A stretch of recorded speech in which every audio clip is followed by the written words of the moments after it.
శుక్లాంబరధరం విష్ణుం శశివర్ణం చతుర్భుజం సన్నవదనం ధ్యాయేత్ సర్వవిఘ్నోపశాంతయే. ఓం గం గణపతయే నమః. ఓం శ్రీమాత్రే నమః. ఓం శ్రీ గురుభ్యో నమః. ఓం శ్రీ మహాసరస్వత్యై నమో నమః. మా ఆది ఆశ్రమం చూస్తున్నట్టు మీ అందరికీ పేరు పేరున నా హృదయపూర్వక నమస్కారాలు. ఇప్పుడు మనం 1 ఆగస్ట్ నుండి 31 ఆగస్టు అంటే 2026 మన సంవత్సరంలో ఉన్నాం కాబట్టి నెల్లాళ్ళు ఈ 1 మంత్ కూడా 12 రాశుల వారికి ఎలా ఉండబోతుందో తెలుసుకుందాం. దానికంటే ముందర ప్లానెటరీ పొజిషన్ గురించి ఒక్క నిమిషం చెప్పుకుందామండి. వృషభ రాశిలో కుజుడు, అలాగే మిథున రాశిలో కుజుడు. మిథున రాశిలో కుజుడు 3వ తారీఖు నుంచి వస్తున్నాడు. అలాగే బుధుడు, మిథున రాశిలో బుధుడు అంటే బుధ కుజుడు కాంబినేషన్. రవి గురు బుధుడు కూడా ఆల్మోస్ట్ మారిపోతాడు. 5వ తారీఖు నుంచి కర్కాటక రాశిలో వస్తున్నాడు. రవి బుధ గురువులు కర్కాటక రాశిలో ఉంటారు. రవి బుధ కేతువులు మళ్ళీ సింహరాశిలో ఉంటారు. వీళ్ళందరూ అంటే రవి ఆల్మోస్ట్ 27వ తారీఖుని 17వ తారీఖు నుంచి ఏమో రవి సింహరాశిలో 22 బుధుడు సింహరాశిలో ఉంటారు. శుక్రుడు కన్యారాశిలో నీచ స్థితిలో ఉంటాడండి ఆయన.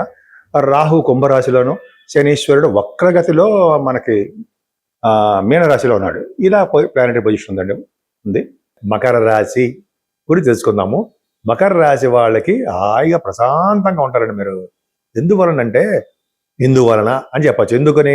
గురు దృష్టి, రవి దృష్టి, ఏదో అందరి దృష్టి అన్నట్టుగా పోవాలంటారు కదా, అలాగే చక్కటి గురు దృష్టి ఉండడం, కుజుడు కూడా చూడడం వలన చక్కగా ఆనందంగా, తృప్తిగా, ఐశ్వర్యవంతులుగా, మంచి విద్య వస్తూ, ధన సంపాదన కలుగుతూ హ్యాపీయెస్ట్ పర్సన్గా ఉంటారు మీరు.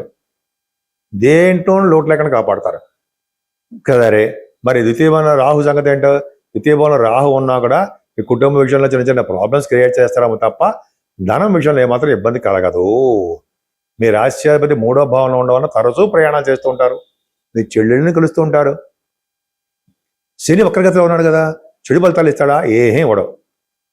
శుభ ఫలితాలు ఇస్తూ మంచి అదృష్టం కలిగిస్తూ మీ చెల్లెళ్ళని కానీ అక్కలు కానీ కాపాడుతూ, చెల్లెలనే మెయిన్ ఇంపార్టెంట్.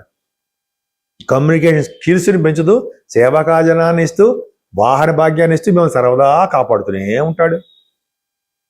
పైగా మీ 4th హౌస్ లార్డ్ కుజుడు కూడా బాగున్నాడండి. బుధుడితో కలిసి ఉన్నాడు, 6వ భావంలో ఉన్నాడు. సో చదువు విషయంలో ఎటువంటి ఆటంకాలు ఏముండవు. సంతానం విషయంలో కూడా ఇబ్బంది పడవలసిన అవసరం లేదు. కానీ ఒకటి ఉందండి, సంతానం విషయంలో ప్రాబ్లమ్స్ ఉంటాయి. ఎందుకు? పంచమాధిపతి అయినటువంటి శుక్రుడు నీచ స్థితిలో ఉండడము, శని చేత చూడబడడం వలన ఆడ సంతానానికి ఇది ప్రాబ్లం వస్తుందండి.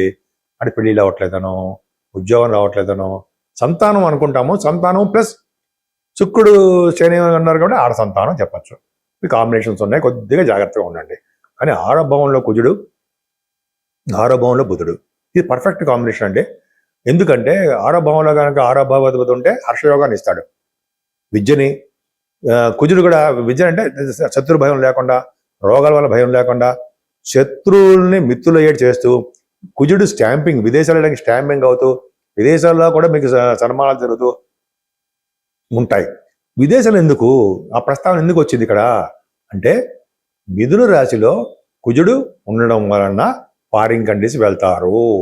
పైగా ఆయన ఆర్ద్ర నక్షత్రంలో ఉన్నాడంటే ఖచ్చితంగా ఫారిన్ అంటే తప్ప ఉందండి. పైగా రవి బుధ గురులు 7వ స్థానంలో బ్రహ్మాండంగా ఉన్నారు కదండి. అంటే మీరు కోరుకున్న సంబంధం, ఇష్టమైన పెళ్ళిళ్ళు, ఇష్టమైన వరుడు, ఇష్టమైన వధువు, అందమైన వాళ్ళు చక్కగా మీ ఇంటికి వస్తారు. అంటే దాంపత్య జీవితం బాగుంటుంది. భార్యాభర్తల యొక్క అనురాగం చాలా బాగుంటుంది. ప్రేమాభిమానాలు ఎక్కువ పెరుగుతాయి. వ్యాపారాలు అభివృద్ధి చెందుతూ ఉంటాయి. రవి బుధ గురులు ఉన్నారంటే 7వ స్థానంలో. దాని ఆ స్థానాన్ని ఏమంటారంటే 7వ స్థానాన్ని కళత్ర స్థానం అని, అదృష్ట స్థానం అని అంటాం కదా మనం. ఖచ్చితంగా అంతే. వ్యాపారాల్లో బాగా డబ్బు సంపాదించుకుంటారు. వేద శాస్త్రాల్లో కూడా బాగా సంపాదిస్తారు. కానీ భాగ్యస్థానంలో చూసారా, 8వ స్థానంలో రవి బుధులు కేతువులు ఉన్నారు కదా, అది మరి కరెక్ట్ అని అంటారా? నిజమే, కరెక్టే. 8th హౌస్ అంటే ఫారిన్ తీసుకెళ్తాడు రవి. ఇదొక కారణం. 8th హౌస్లో బుధుడు ఉన్నాడా ఫారిన్ కంట్రీస్ వెళ్తారు. అంటే రవి బుధుడు కాంబినేషన్ ఫారినే. రీజన్స్ చెప్పాలి కదండి, మీరు నమ్మరుగా, లేకపోతే నమ్ముతారు నమ్మరు. రీజన్స్ ప్రకారము ఇది జరుగుతుంది, దీనివల్ల జరిగి తీరుతుంది చెప్పాలి, అది కరెక్ట్. సరే, ఈ పెద్ద కాన్ఫిడెన్స్గా చెప్తుంటాం కాబట్టి నేను 36 సంవత్సరాల ఎక్స్పీరియన్స్ అనుకోండి. సరే పక్క పెడదాం. ఆ ఎక్స్పీరియన్స్ ఇక్కడే కాపాడుతుంది నన్ను. సమయానికి మనం మంచిగా చెప్పాలి. సరే అది పక్క పెడదామండి. ఇక రవి బుధులు అష్టమస్థానంలో ఉండడం వలన ప్రభుత్వ మూలకంగా ధన సంపాదన, విదేశాల నుంచి ధన సంపాదన, విదేశ పర్యటనలో రవి బుధులు రవి కేతువులు కలిసి ఉన్నారంటే కేతువు బలవంతుడై శుభఫలితాలే ఇస్తాడు, ఈవెందో రవి చెడు ఫలితాలు ఇచ్చిన. కానీ ఇక్కడ ప్రాబ్లం ఏంటంటే 9th హౌస్ లార్డ్ బుధుడు అష్టమంలో ఉండిపోయాడు, 9th హౌస్లో శుక్రుడు ఉండిపోయాడు, మీకు 10th హౌస్ లార్డ్ అయ్యాడు. అంటే ఇవన్నీ కన్ఫ్యూజన్గా ఉంటుంది అనుకోండి. ఏంటయ్యా అంటే శుక్రుడు నీచ స్థితిలో ఉండి శని దృష్టి ఉండడం వలన మీకు వ్యాపారాల్లో కానీ ఉద్యోగాల్లో కానీ భద్రత తక్కువ, వ్యాపారాల్లో సవ్యంగా సాగదు.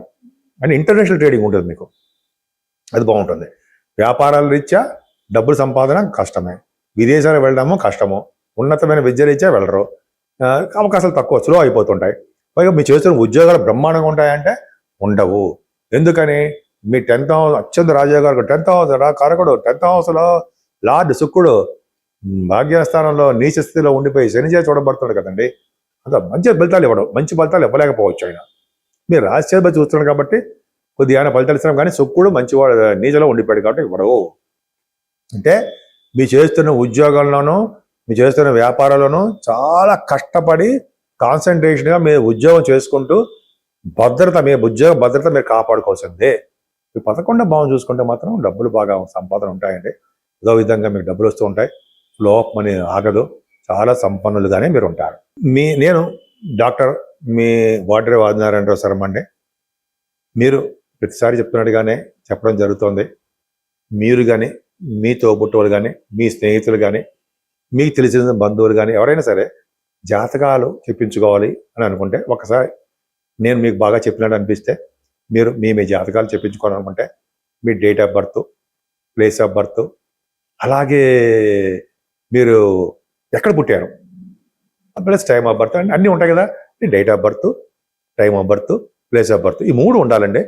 ఒకవేళ నేను షూట్స్లో ఇలా షూటింగ్లో ఉంటే నాకు మెసేజ్ పెట్టేయండి. కింద నెంబర్ కనిపిస్తుంది కదా, ఆ నెంబర్లో 7075389589 7075389589 ఈ నెంబర్కి మీరు ఫోన్ చేయొచ్చు, నేను లిఫ్ట్ చేస్తాను. లేదా మీరు వాట్సాప్లో మెసేజ్లు పెట్టండి. నేను చెప్పింది మీకు నచ్చితే లైక్ చేయండి, సబ్స్క్రైబ్ చేయండి, షేర్ చేయండి.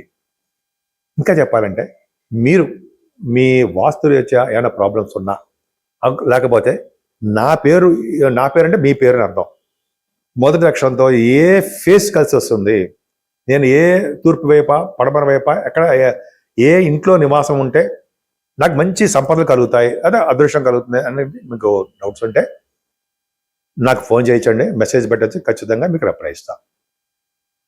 సరే, ఇప్పుడు మనం 12 రాసుల వారికి ఆగస్టు నెలలో మనం చెప్పుకున్నామండి ఎలా ఉంటుందనేది. మరి కొద్దో గొప్ప మనం పరిహారాలు చెప్పుకోవాలి కదా. ఈ పరిహారాల్లో ఫస్ట్ పరిహారం సంకటహర గణపతి, వినాయకుడు. ఈ నెలలో 2 సార్లు వస్తున్నాయండి సంకటహర గణపతి.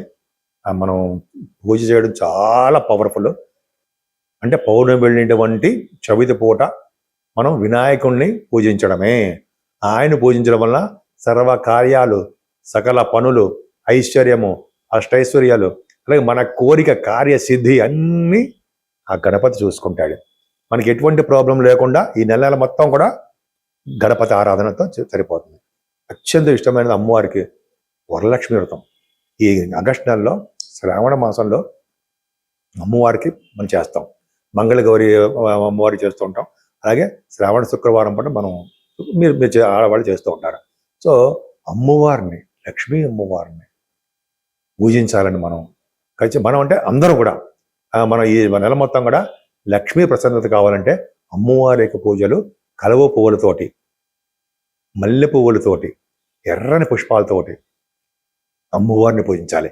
అలాగే అమ్మవారికి మనం పౌర్ణమి కానీ అమావాస్య పూట కానీ మీకు ఇప్పుడు వీరుండేప్పుడు హోమం చేయించుకోవాలండి.